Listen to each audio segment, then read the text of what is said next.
Oh, yeah. What is up, my friends? It's been a long time since I've done a solo podcast, but here we are. Let's get it started. Public Yemeni #1.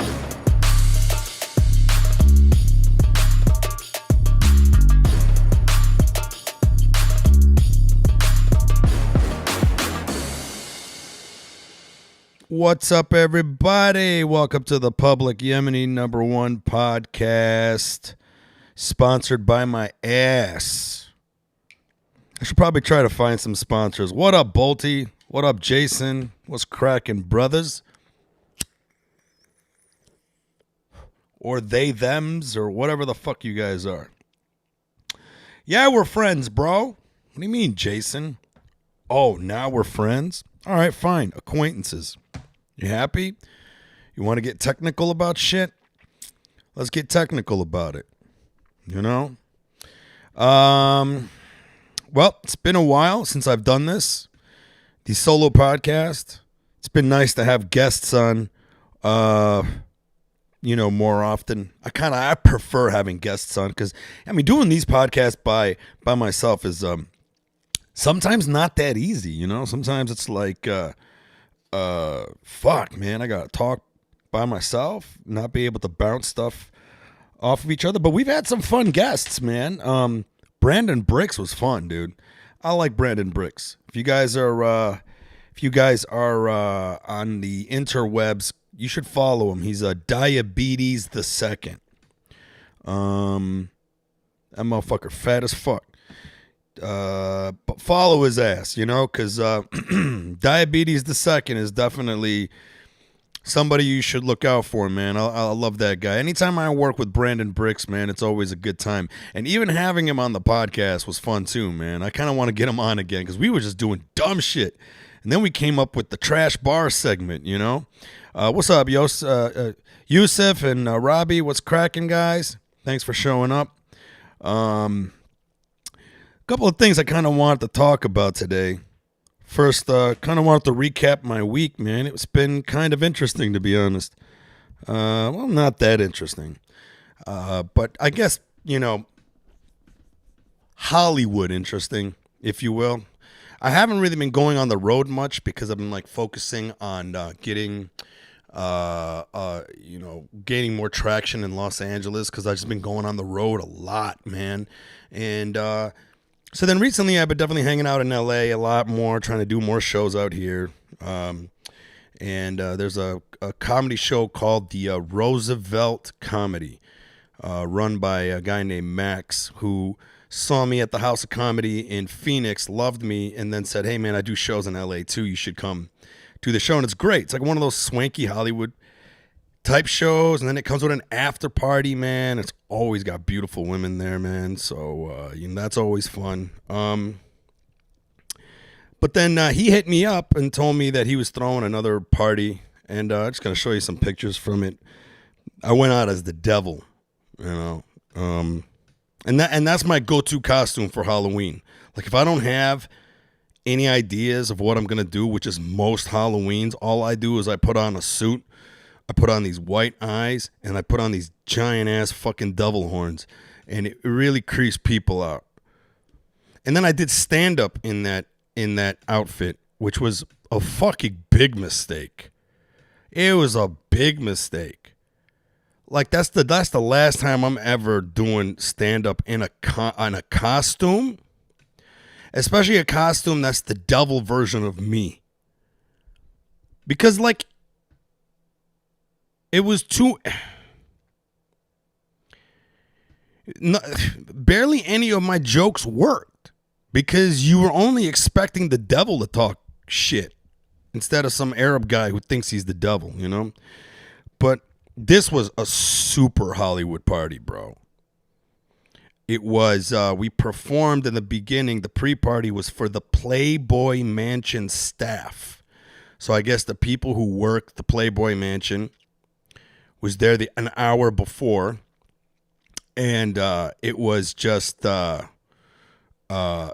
terrible part of my part. the Devil did not bring a good show. I did terrible. Not only that, the venue was like not good for comedy. Comedy's got to come with low ceilings, so it's like nice and intimate, and the sound is very close. Here, man, you would say something and it would just echo and reverberate, and that never fucking works. But anyways, point is, the party was banging though, man. Got to perform with Kato Kalin. See if I can make this bigger here. If you guys want to see, you see my costume with my big ass eyes. Look at that, bro. Tell me I don't look don't tell me I do not look scary.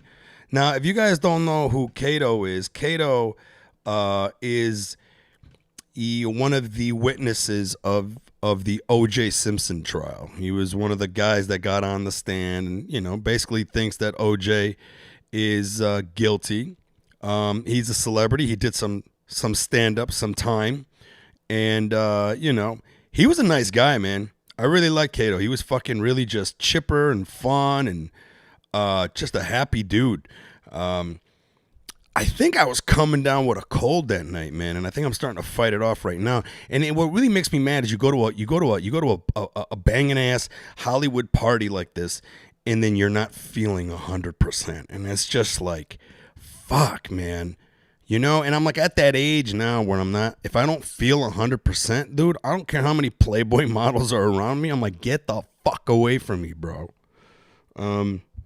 You know, here's a picture of me and some of the other comics, Maddie and Andrew, and also that pretty girl over there is Rachel Sterling. She's also a comic. You know, used to be in some movies in Hollywood. She's a sweetheart. I think she ended up getting us bottle service that night, man. I got pretty drunk. I got pretty damn drunk. Bolty says, hell yes, the horns are the shit, but I can see where it would be distracting. Yeah, it would be distracting, right?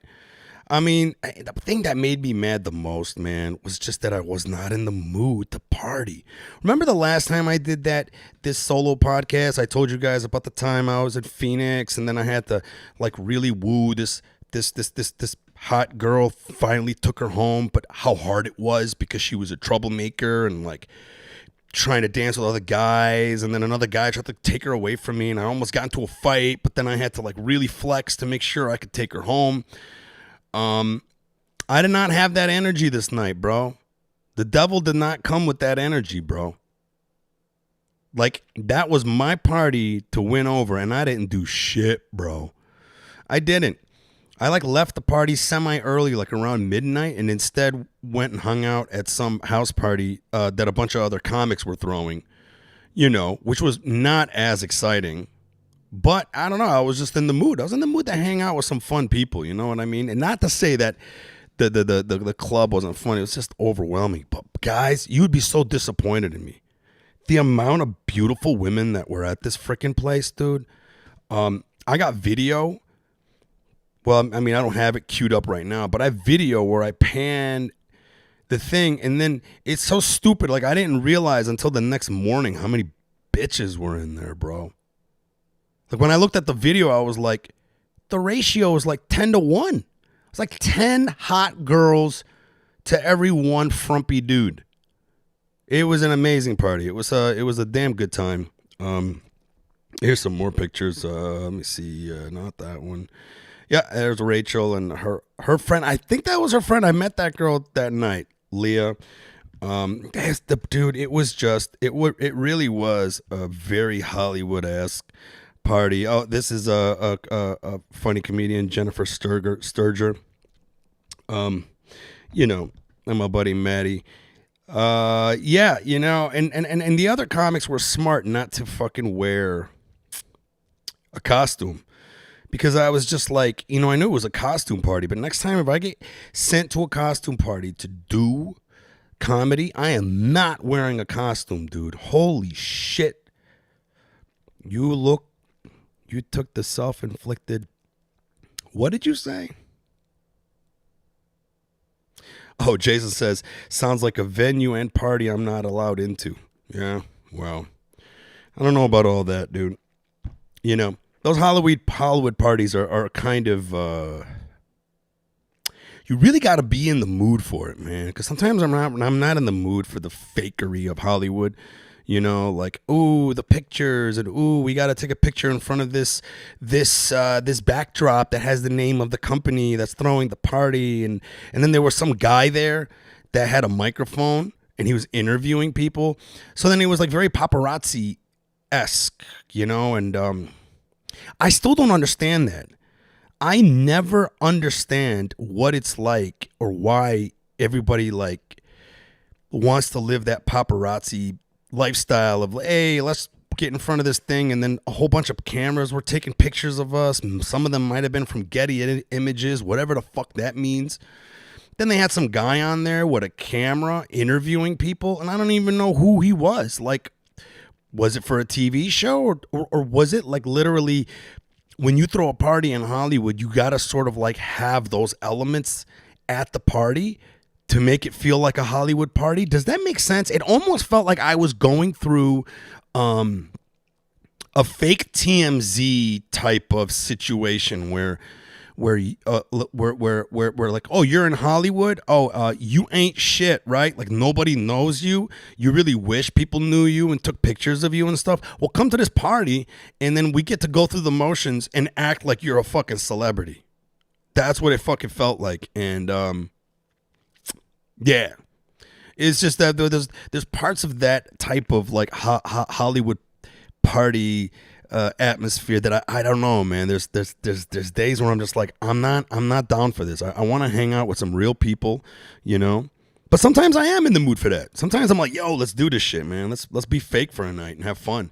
But nah, man. I left early, went to Cole's place, which is another comic. They threw another fun party. It's the same place that threw a 9/11 party. Yeah. Now it's 9/11. They threw a 9/11 party. They had an ice sculpture of the Twin Towers getting hit and shit. Comedians, you know what I mean? So like, what? Like, if you're not in the mood for the swanky Hollywood party where no girl's gonna give you any fucking attention, what's the best next place to do? Hang out with a bunch of comics that would throw a 9/11 party. Sounds interesting, right? Very fun. So what else happened this week, man? Well, it was more than a week ago. It's been a while since I've done the solo podcast, but like, I don't know, man. I'm starting to lose faith in the world more and more, man. This simulation is breaking down in a way where I'm having a hard time wrapping my mind around it. Like, to me, I am blown away that Dave Chappelle releases the newest special. I don't know if you guys saw it. Okay. I thought it was good. There were some jokes in there that were kind of hacky. You know, his last few specials that Dave Chappelle has released, I have to admit, there were moments and some jokes in some of those specials where I was like, you could have just skipped that one. Like, when I can predict what the punchline is going to be, no, man. You're supposed to surprise me. And to me, it just like really blew me away. You know, that people got offended by this. And I'm sure you've seen on the news, man, people just going off, oh, he's transphobe, and there's like a scheduled walkout at Netflix, and all these employees are up in arms that Netflix would allow this thing to be up there. It's like, have people forgotten what jokes are? Literally? Like, sometimes we got to understand and be okay when people are attempting to make a joke.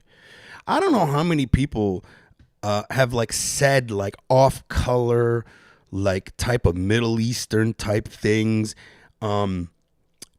But you know what? At times I would give it a pass because I could tell they weren't being malicious. They were just trying to make a joke. They may have fell flat on their face, or maybe the joke was funny, but I really wasn't in the mood to hear it. I'm not going to fucking lose my shit over that. I mean, I'm a comedian to begin with. You know, if anything, I just tell them, that wasn't really that funny. You could have executed that better, right? But I'm blown away that if you watched The Closer, the new special from Dave Chappelle, and I think you should definitely watch it because, I mean, it's definitely worth watching. He goes hard on trans people, right?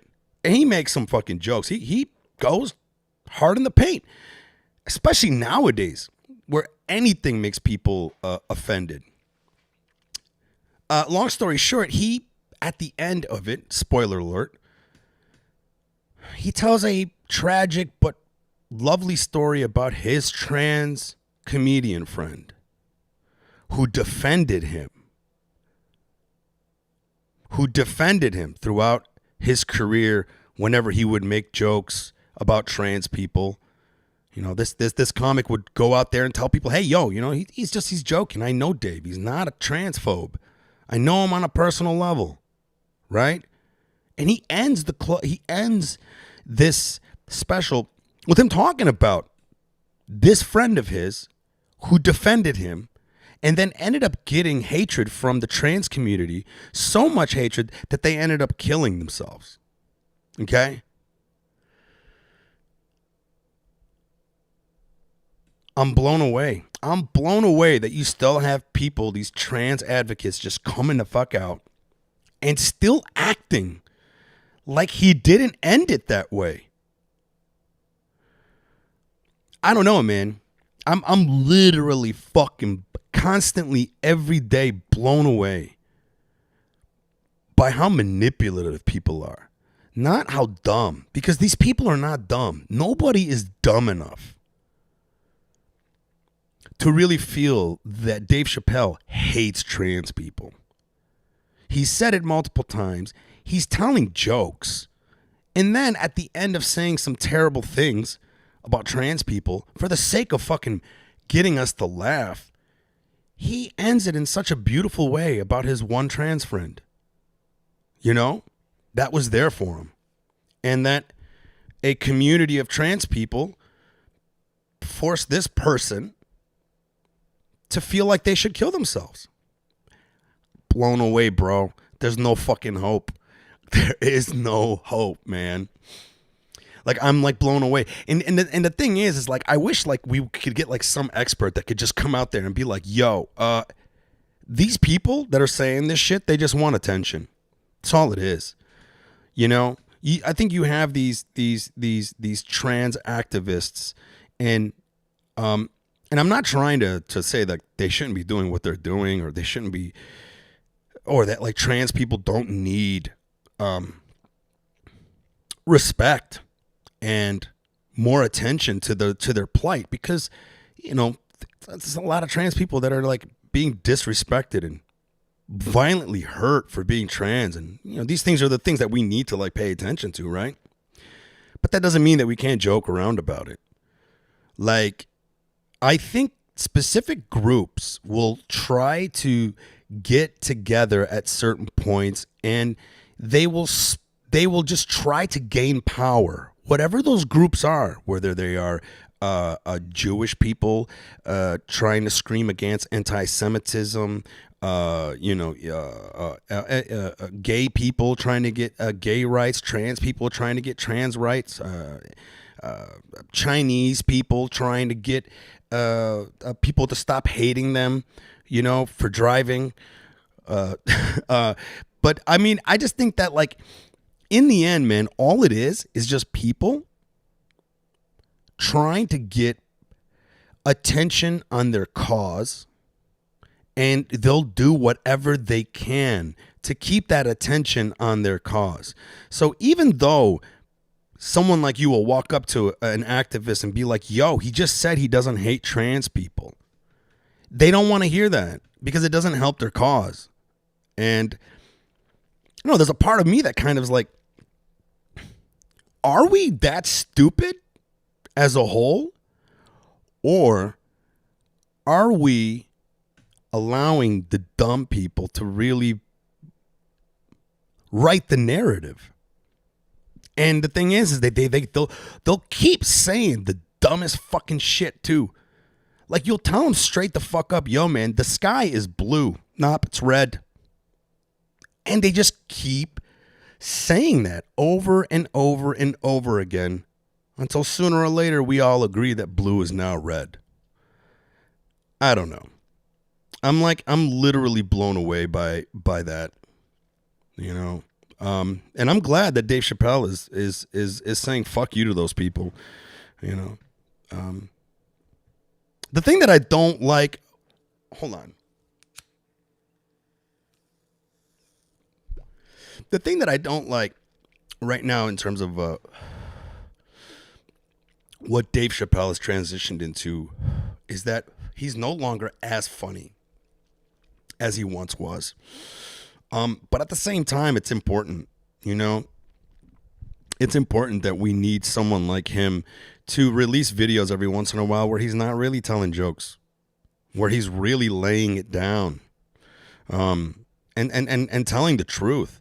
I mean, you can tell that Dave Chappelle doesn't have to answer to nobody because he had a joke in his special where he says, I want to write a movie. I'm paraphrasing.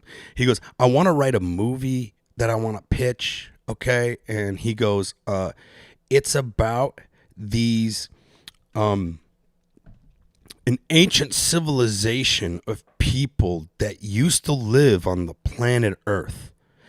And then they left the planet Earth across the galaxy. And then later on, they decided, you know what? We want to come back to Earth and we want to reclaim Earth as our home. And I call the movie Space Jews. Bro. I mean, everyone knows in entertainment, you do not say anything about Jewish people freeing Palestine, Israel is bad, anything like that.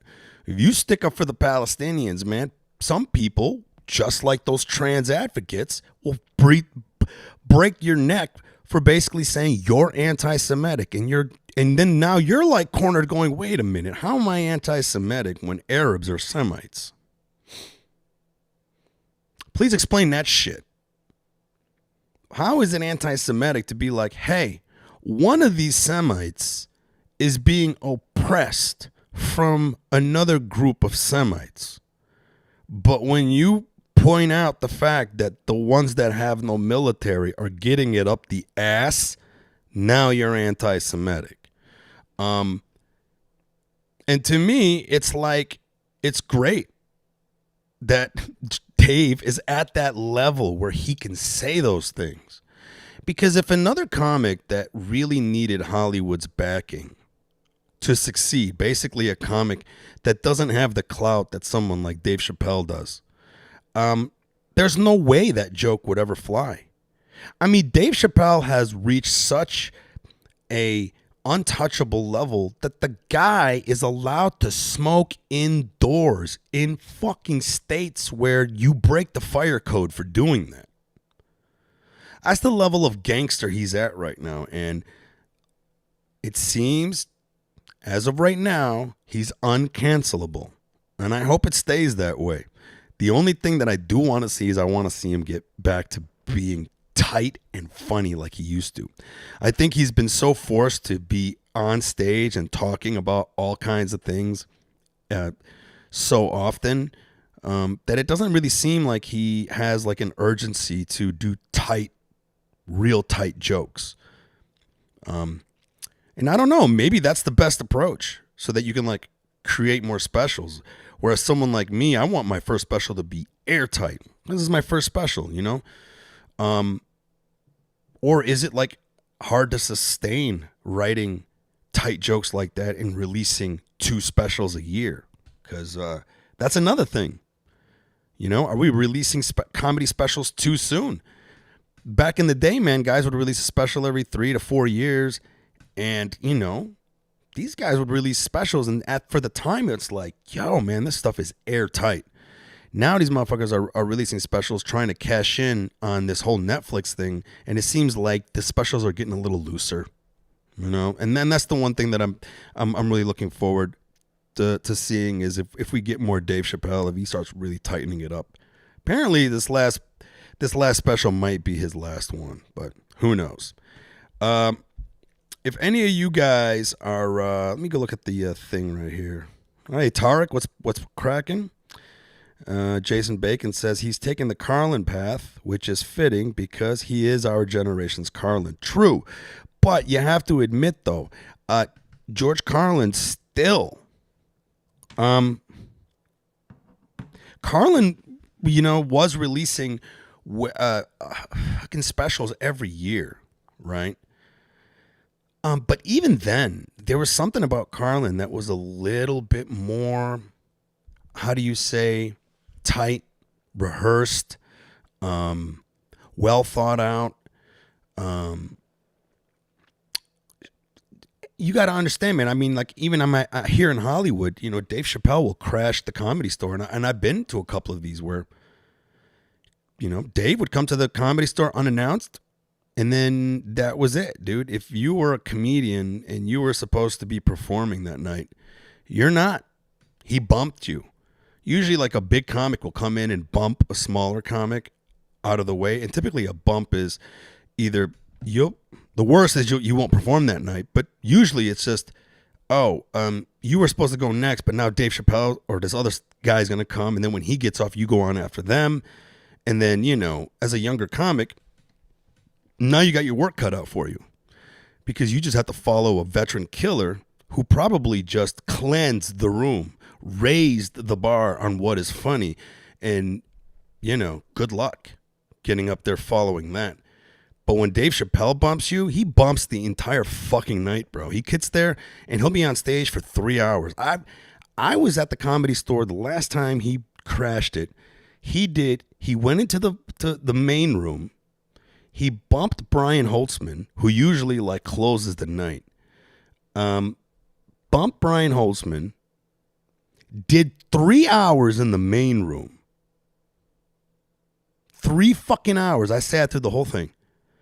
Then he got up, walked out, and before he walked out, he's like, I'll just go into the original room. Then he went to the original room, and they were already pretty much getting to a point where they closed, and he did another 2 hours in the original room. Now, those 5 hours probably had 5 jokes. The whole time he was just like holding a meeting. It was still interesting, man. You're seeing one of the greats, and he's up there coming up with ideas. Literally, he ended up talking for an hour to some British guy that was visiting and having a real fun conversation with this guy. So, you get to that level and you're able to flex that hard. I get it, Jason, but at the same time, it's like, it's almost like you're resting on your laurels right now a little too much. And this is not to say Dave Chappelle's not funny, dude. You got to watch that special, man. He says some fucking poignant, hilarious things.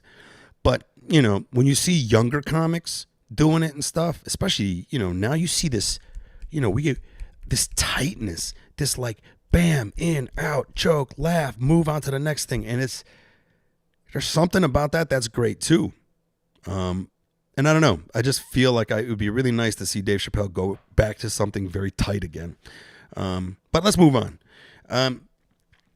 You guys, probably from last time I spoke with you guys know that I've been having like sleeping problems and shit, neck issues or whatever. And then I would try to give some advice. Guys, I found something out right now. Holy shit, man. Maybe I really should start trying to get some sponsors, especially for sleeping, because like sleeping is everything. I'm not feeling 100% now because I think I'm still getting over that cold that I probably caught at that party. Who knows? It might be fucking COVID. But I take so much of vitamins, and I really try to stay on top of my health that whenever I do get sick, it doesn't last long. Or if it does, I just feel for a minute. But I've been using that sleep app to monitor my sleep. I've been taking those supplements, magnesium threonate, apigenin, and L-theanine to help me sleep a little bit better throughout the night. That's been helping a little bit. But holy shit, the thing that really did it for me, and I don't know if you guys know this, it's called a weighted blanket. Does anybody know or have heard of this, man? Because if any of you motherfuckers know about this and are using this, I'm very disappointed in the fact that none of you told me, you pieces of shits. Because this thing, holy cow, changed everything. And I was doing a slight research on this, and I guess that the weighted blanket thing came up in therapy back in the day, where they found that a way to get people who were restless or who suffered from tons of anxiety during therapy, the best way to get them to focus was you put this heavy blanket on them. And something about the weight on your nervous system triggers it in a way where it calms it the fuck down. It's really interesting. This thing changed almost everything for me, you know? And I really think more people definitely need to be getting this thing, man. So it's like, it's just a blanket. You can get it off Amazon. That's where I got it. I got like a 20-pound one. And the way I have it, I just put it on top of my comforter. And it's fairly heavy, you know? I mean, it's not that heavy, but if you're like an elderly person, you might have a hard time getting out of bed and shit, man. I wouldn't get a real heavy one if you're a weak-ass bitch. But it's a 20-pound a blanket. And I've had this shit for a week, and bro, like, it's at that point now where I know, like, there's times where I get up and I can't go back to sleep. But man, with this weighted blanket, I'll get up. And then if I go back to sleep, something about the weight of that blanket pushing you down, dude, knocks me right the fuck out. And now that I've been looking at my sleep app, which, like, I keep my phone on my bed and it monitors my movements, dude, holy shit. Like, I'm seeing less movements throughout the night. And that's a good thing. So, like, I'm now staying in this deep sleep part a lot more. So this has, you know, and some of you guys might not know the reason why I got like this neck issue where I have a compressed disc, and then I got it's pushing a nerve. And if I sleep on it a certain way and I can't control what angle I sleep on it sometimes, I end up waking with this intense pain, numbing pain in my hand, and then it'll wake me up. The doctors injected something about a couple of weeks ago. It seems to be helping a little bit, but I'm still having some issues. But this weighted blanket, man, I almost want to figure out what it's like to get two of them. Like, have 40 pounds on me. Would that even help even more? But I hope that helps you guys, man, because honestly, this is one of those things where I would say this is definitely something I think everyone should have. Because even if you don't have a hard time sleeping, you think you're not having a hard time sleeping, why not, like, optimize that shit? What are you guys saying? Yeah, you guys still can't argue about the whole thing. They are cuddle blankets for single chicks. Jason Bacon says they are cuddle blankets for single chicks. What the fuck you talking about, bro? That's why we had to keep our bunk so tight. Same theory. Oh, is that why, Bolty? So I think what Bolty is saying right now is that that's why in the Marine Corps we had to keep our sheets so tight. Same theory? Huh. If that's something that you already knew, man. I never thought of it that way, Jason says. I do sleep better in a tight bed. Okay, bro. I'm learning some shit here. My boy Bolty from the Marine Corps says, I sleep with a tight bed. Keeps me from tossing and turning, messing up my lumbar spine anymore. Interesting. All right, guys, we learning. Tarek says, just sleep with the woman laying on top of you. Tarek, you're a piece of shit. Get off. We don't want you here, bro. You're not smart enough to hang out with us. Jason Bacon says, the spine thing for me means getting a new mattress, but alas, I am cheap. No, definitely get a new mattress. The one I got right now is a Casper. Man, I like it. It's good. But, dude, I had no idea, Bolty, that having a tightly fitted mattress. Because like in the Marine Corps, you're right. We you know, we would have to make our beds, and yeah, we would have to make it tight with the hospital fold, and everything was just like, and you know, I still do my bed like that, kind of, you know, not like that though. But the point is that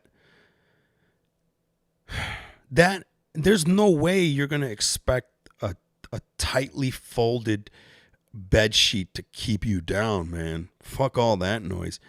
You got to get this weighted blanket, man. Like the one I got, I think it was only like $40 in the end, like $35-40. I got a 20-pound one. And yo, it's fucking amazing. Absolutely amazing. Tarek, yeah, I should probably get Tarek on the show. You know what though? I want to get Tarek on the show with somebody that would piss him off.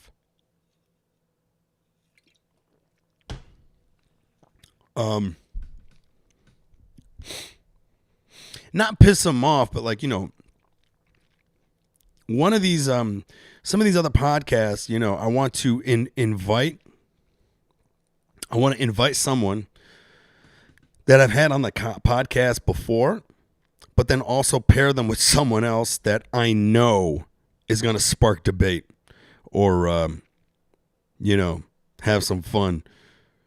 You know, I love Tarek to death, man. Last time I hung out with Tarek, Big Red was hanging out with us, and we was out in Detroit. I mean, in Dearborn, in front of Les Cigar, and man, the motherfuckers. Tarek had to leave, man. He almost wanted to beat the shit out of Big Red. But, you know, I find that shit interesting, though. You know, who knows? Maybe we can get Tarek to fight on my podcast and beat the shit out of me for fucking pairing him with somebody he hates. Should just have him come on the podcast and then ambush him with fucking Big Red on the show, too. Be like, what? And then next you know, I got to get new equipment. Actually, Tarek is not like that, man. Tarek will beat the fuck out of most people, man.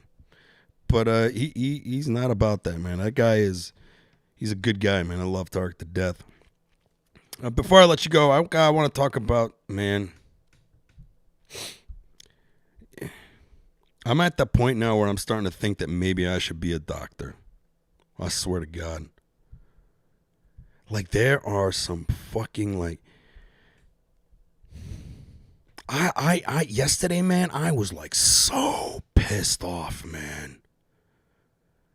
Like,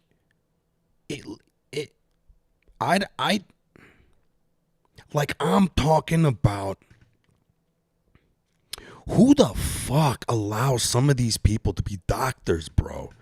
Why is it that you're allowed to get your doctor's degree, right? Your doctorate in whatever field of medicine that you want to get into, and it doesn't seem like these doctors are forced to retest and reevaluate the latest cutting edge in science, nutrition, and medicine use. It's so fucking stupid what I have to do to enhance my health, you know? Because, like, it blew me the fuck away what this doctor told me yesterday. So basically what I just want to let you guys know. So, you know, as we get older, there's an approach. That's why they have these anti-aging clinics or like testosterone clinics, is because you go to a regular doctor and a lot of these doctors are just not privy to the latest science and nutrition. They're not about that.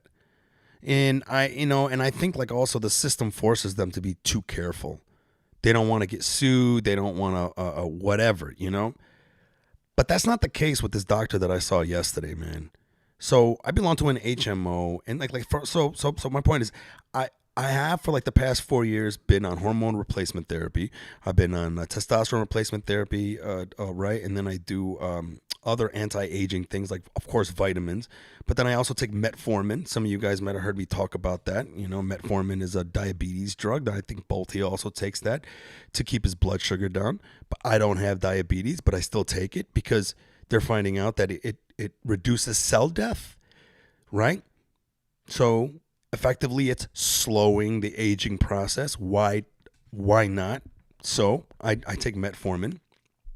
And also eating a healthy diet, balanced diet, as much as I can. Thyroid. Do I have thyroid problems? Not even a little bit. No. But, as you age, your thyroid stops working like it used to. So what do? Is I supplement with thyroid just enough to get my levels back to where they would be if they were working at optimal levels. I'm not blowing it up. I'm not doing anything. I'm taking a small amount. Now, I was going through like a testosterone clinic at one point, but then those guys, it costs a lot of money. And that's how they make their money. They make their money by prescribing you metformin at a increased price, because they know that if you go to a regular family doctor or your doctor that you got through your insurance, they're going to be just confused as to why you want to take something you don't need. And it fucking blew me away, man, because I belong to an HMO, and the office that I go to now, which my HMO says this is the one that you're going to, there's 3 doctors in there. And the one that I usually see, it's pretty decent, he kind of gets it, right? Not too much, but just a little bit. And there's this one Filipino lady who sometimes is on duty there, man, and she's a fucking idiot. Like, it is so amazing. Like, I've never met a doctor where I just wanted her to stop doing it. She just a straight up, like, she got her degree back in the 1800s, because she old as fuck, man. I don't know exactly how old she is, but she old as fuck. Like, when I had my neck issue, right? I walked up to her first because she was on duty when I came in. I'm like, hey, I'm having a hard time sleeping. My neck is like giving me pain down my arm. And she goes, ibuprofen. What a dumbass accent. I was like, excuse me? Did I just pay a $70 copay for you to tell me to take Advil, bitch? She's like, oh no, try that first. Did you try it? And I said, yeah. It doesn't really help. And then I told her, I go, I don't want to take ibuprofen. She's like, why not? If it helps, take it every night. So I had to break it down to her. I'm like, I don't know if you noticed, but the latest studies have shown that in the end, excessive use of ibuprofen has been shown to actually force more inflammation long term. So that it basically, they're finding out that if you keep taking ibuprofen, and it's not to say that I don't take it, because sometimes I need it, but it's bad for you. So yeah, it'll reduce the inflammation, but it hijacks the inflammation system so much that it tries to adapt in a way where now down the road you're going to have even more inflammation. She wasn't having it. She's like, no, ibuprofen. Okay. And you know what she told me before she let me go? She said, okay, I guess it's not important for you to sleep well. I never wanted to fucking, oh my God, I couldn't fucking believe it. This person gets to walk around with doctor in front of their fucking name. She literally was like, take Advil. Oh, you don't want to take Advil because you're really paying attention to the latest science that's coming out? Oh, I guess you just don't want to sleep well then. Okay, up to you. Ugh. Now, I ended up having to call the doctor's office again, and then when I did, my other doctor was back on duty, and he was like, oh, I should send you to a neck doctor. Maybe we should get an MRI. And lo and behold, right, we're finding other shit that we need to fix. Fucking yesterday. So a week before, I called them and I was like, hey guys, I'm going through this testosterone clinic and they're charging me too much for metformin. And, and when it comes to the thyroid medication, I could just get it through you guys, right? The doctor that was on duty that day wasn't my normal doctor. It was a woman with a Filipino accent named Dr. Khan. I just assumed that it was that stupid imbecile lady, the ibuprofen lady. So when she picked up the phone and I heard that accent, I literally was like, oh no. But then the voice goes, how can I help you? Told her, I'm like, hey, metformin is a good anti-aging drug. I don't have diabetes. I would like it prescribed to me as a preventative measure and to extend my life. Would you be able to do that? And also thyroid medication. And Dr. Khan on the phone goes, oh yeah, that's right. Metformin does have anti-aging properties and it's a pretty safe drug to take. Why don't you come in the office? We'll draw your blood. And then from the results, I can see if it's still safe for you to take because we should at least check your blood to make sure. Very reasonable.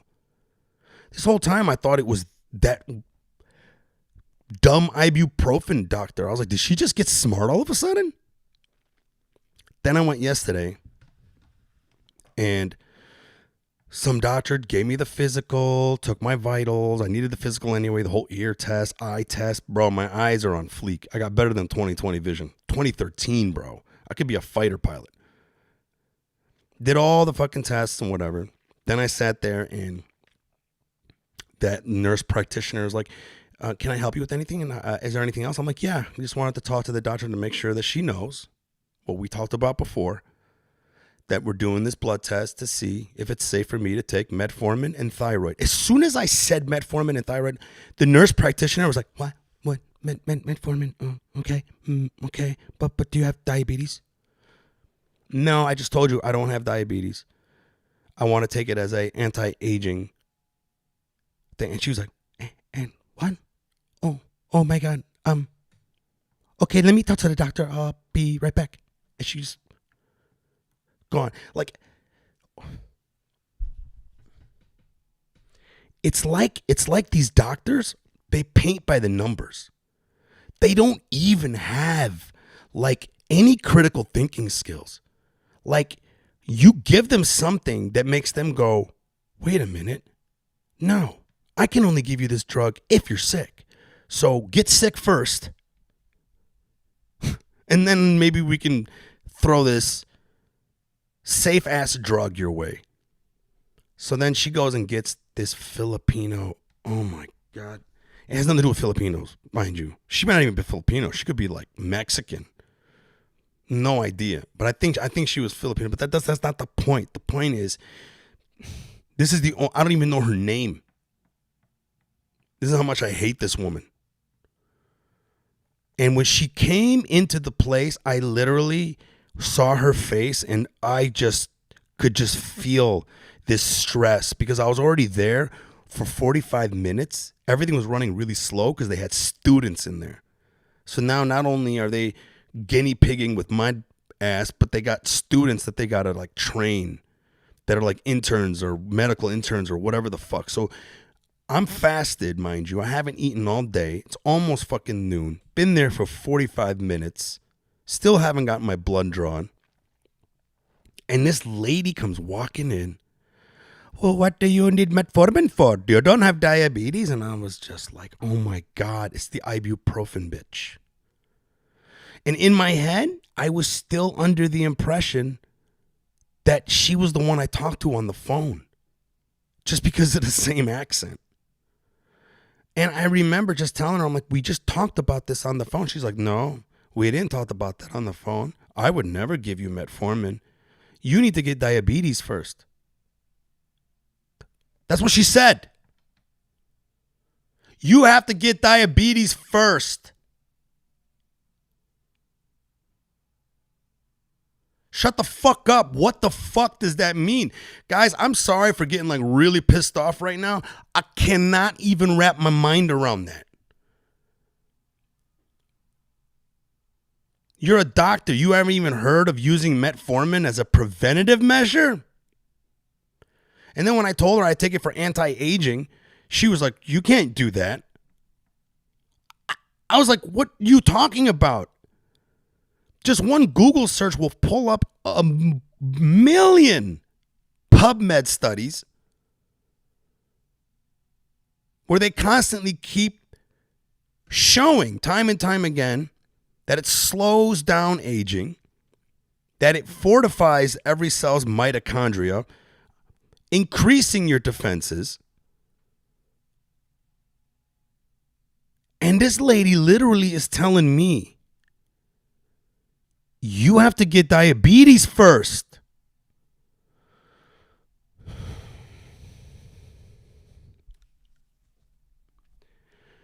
Yo. And then I told her, I was like, I also needed thyroid. She's like, you don't need no thyroid. And then I told her, I go, it's an anti-aging measure. And then she goes, you need to listen to me. That's not what you need. What you need is vegetables, sleep good, work out, enjoy life. She's telling me this as she's fat. This fat, pudgy, antiquated, old, saggy woman is telling me how to be young. Dude. And then I went to get the blood drawn. And when I walked in there, it's just, like another thing was going to go wrong. And the nurse that was there to do the blood, when I walked in, she was at the desk with her hand, like resting her face on her hand, like bored, like this bored look on her face. She's the one who's going to try to find the vein. So she goes and tries to find a vein in my one arm. She pokes it. I'm sitting there. I'm always calm when this shit happens. So to me, I'm just like, that hurt more than usual. Right? But I just keep my cool. Whatever. Then she goes, after she puts the needle in there, she has to get the vial to put into the needle, which makes the blood fill the vial, and then they pull it out, and then they put another vial in there. I'm sure you guys had to deal with that. So she puts the needle in there. It hurts more than usual. I don't complain. I probably should have, right? Then she puts the vial on the needle, and air shot out of it. Like it went. What the fuck was that? When I looked at the vial, my blood was spraying into the vial with pressure, air pressure. And she goes, oh no. And she pulled it out. And I go, what happened? She goes, I think I did it wrong.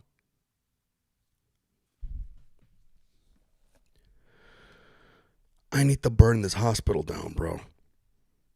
I need to take a tank and just drive it through that place while everyone is in there. I will do the whole world a bit of favor. Then she had to get the older nurse in there, and she gave me the other arm. She knew exactly what she was doing. She put the needle in there, and I couldn't even feel it. Air came out of my fucking body. Like 85 PSI. That doesn't seem normal. I don't know what the fuck she did, but that whole experience just blew me the fuck away. So then I called the doctor's office after I left to talk to the lady in the front. And I was like, who's this lady? Here, I go, put it in my fucking notes that I never want to see her ever. She's a fucking idiot. Why is she even a doctor? Doesn't even understand that metformin could be used for anti-aging, or that people might use it for that, or that it's also a really safe drug. It's got like 50 some years of use, or maybe like less than that, but it's got decades of use and data. And instead of her going, you know what, I should research this. This is not something I've heard before. No, she goes, I can't give you that. You need to get diabetes first. Go fucking kill yourself first, and then give me a reason to put a Band-Aid over it. Get an ailment that's almost hard to reverse, so then now I can throw this drug at you. Fucking A, man. I'm sorry if I'm like ending it on this, but this is like just. Tarek says get better health insurance. Dude, let me tell you something. I don't think it has anything to do with the health insurance. I think it has everything to do with this clinic that they're sending me to, and that I just need to be more proactive. You know what I mean? I'm in an HMO, so then yeah, I might be able to go on this thing. I just need to be more proactive. That's all it is. This is the moral of this fucking story, is that when it comes to our health, we got to be more proactive, man. We got to stay on top of that shit. For example, look at the testosterone replacement therapy that I've been getting. I went through 3 testosterone doctors, okay? And they all had a slightly different approach, but it was almost very cookie cutter, okay? The first doctor was supposed to be a really good one, and he put me on a testosterone cream. It was 200 milligrams twice a day with the cream, right? And I remember when I did it, I was like, hey, man, I feel good and everything, but man, my fucking libido is gone. It's just practically non-existent. Like, I don't even want to fuck anymore. What good is having testosterone if you don't want to, you know? And he was just like, oh, you know, that's just what it is. And yeah, he never could address that. But he always wanted me at this specific type of testosterone. He goes, we got to get you at 1,200, and then we need your free testosterone at least at 25. I notice guys start feeling better when that happens. And then, you know, it's just this balancing act, right? Then I went to another doctor. He pretty much did the same thing, but then he put me on an estrogen blocker.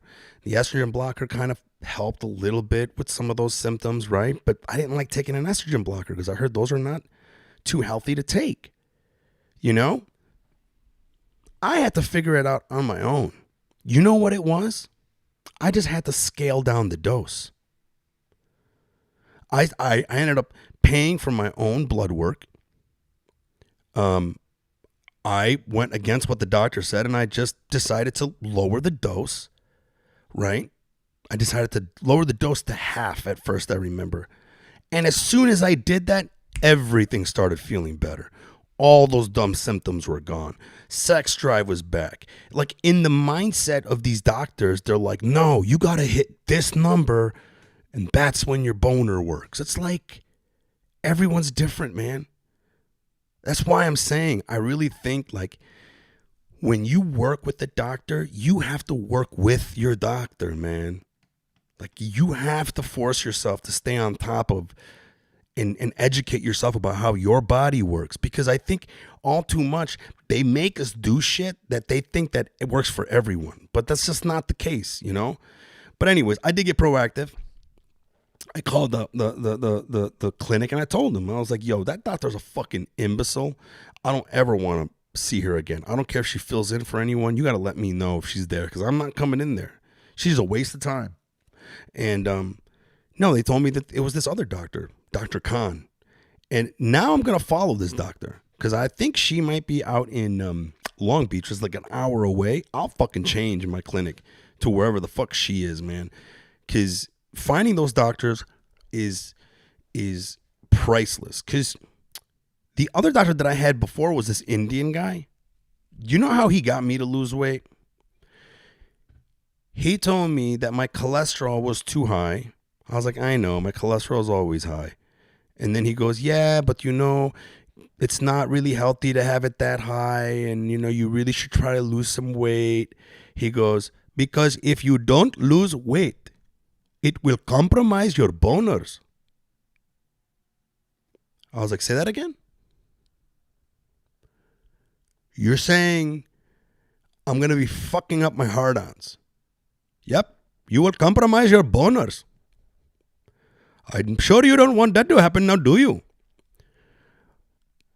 I lost 45 pounds because of this motherfucker, bro. Like, he knew how to get through to me. That's healthcare. That's healthcare, baby. That's how you do it. Critical thinking skills, people skills, understanding what's important to your patient, and using that to get them motivated. That was motivating as fuck. I'm healthier now because of that guy. And now I don't know where he is because I'm in an HMO and they moved him someplace else and I forgot his name because I'm an idiot because I wasn't being proactive. Could have easily followed wherever the fuck he was. He was amazing. Amazing. Now I got this clinic with this idiot, antiquated, fat, pudgy ass idiot doctor who thinks that I just need to eat vegetables. Which she's right. I do need to eat vegetables. But she needs to stop being a doctor, bro. Anyways. Damn, I went fucking long on this one, dude. I wasn't even planning on going for this long. You motherfuckers are great for fucking tuning into that. Listen, man. If you anything you can take from this, man, weighted blanket, man. Get some fucking good sleep. And bro, when it comes to our health, man, be a little more proactive. I'm going to start doing that. You know, too many times I go into the hospital, I'm just like, all right, whatever happens, happens. You know? But next Tuesday, what do you mean see you next Tuesday? Motherfucker, it's Wednesday. Anyways, yeah, gotta stay on top of that shit, man. To me, like, it blows me away. Like, the more I start learning, the more I realize you really do gotta be more proactive with your health. And even when it comes to your blood work, man, study that shit. What the fuck does this number mean? What the fuck does that mean? You know, what do I got to do to lower this? What do I got to do to, like, my cholesterol? Always high. Always, always, always. This lady yesterday was, your cholesterol is so high. Are you doing anything? And I was just like, I told you this last time. My cholesterol is always high. That's just how my cholesterol profile is. I had to educate her. What the other doctor taught me. My bad cholesterol is high, but my good cholesterol is also abnormally high. Which means when you take the two and you figure out the ratio, I'm safe. But this bitch yesterday couldn't understand that shit.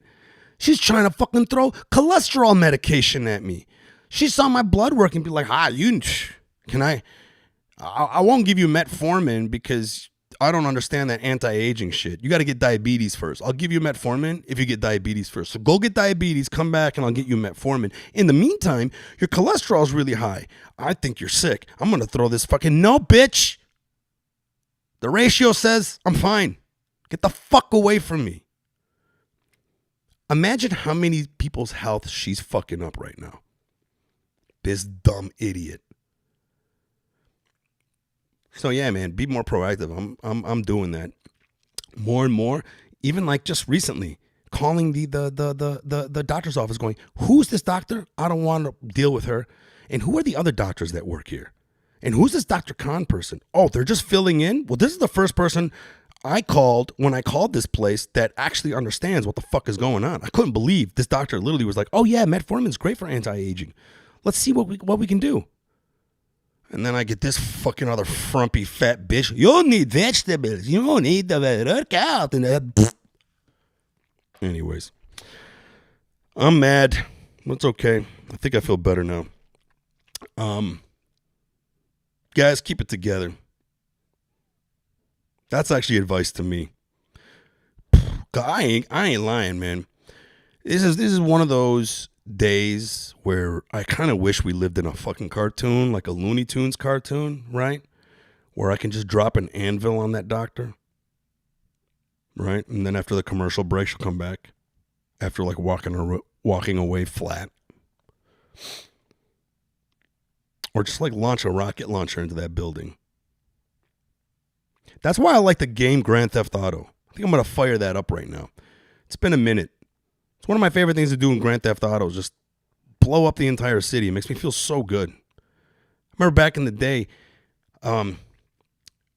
whenever I got pulled over by the cops and got a ticket, I'd be so fucking mad about it. Then I'd go home, open up Grand Theft Auto, and because I had a bunch of roommates, I'd also have an audience watching, and I would just go on a rampage. I'd just go and kill every cop in the city until they send the tanks in. Therapy, man. Yeah, Tarek, I love that game too, man. It's fucking therapy. You know? I'm going to go in that game. I'm going to create a character that looks like that frumpy Filipino doctor, and then I'm going to blow her up. Anyways, guys, I got to get going. Stay healthy, man. Let's get some good sleep, guys. Invest in a weighted blanket. I'm telling you, it'll fucking change everything. All right, guys. Till next time, next week, Kazim Rahman, my very first guest I ever had on the Public Enemy podcast, is coming back. He's a fucking great dude, really funny dude. We're going to have a good time on that podcast next week, 2 p.m. I'll see you guys. Public Yemeni #1.